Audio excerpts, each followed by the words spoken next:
molto piano. Guarda. Abbiamo firmato la carta di intenti per iniziare a lavorare fra istituzioni e enti del territorio per realizzare le comunità energetiche padovane. Con questa firma parte un progetto spinto dall'assessorato all'ambiente del comune di Padova e sostenuto dagli imprenditori e artigiani per iniziare a creare anche nella città del Santo una comunità energetica, realtà che indubbiamente non può portare all'autosufficienza dei cittadini e delle imprese, ma che aiuterà a ridurre i consumi energetici.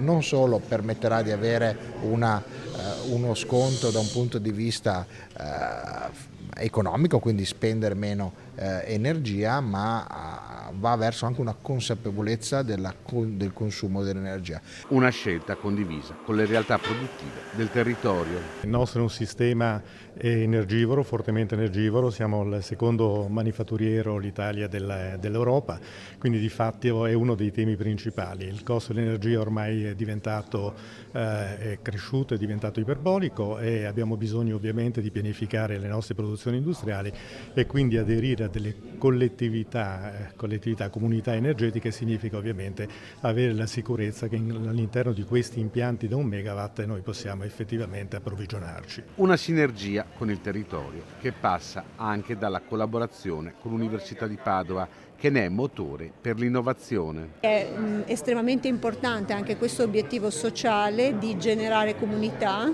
quindi diffondere una cultura della collaborazione, della comunità e un sistema attivo di cooperazione tra quelli che sono i soggetti economici del territorio, i soggetti pubblici, quindi il comune e l'università, e naturalmente i cittadini privati che possono entrare a far parte insieme agli altri 2 tipi di soggetto nelle comunità energetiche.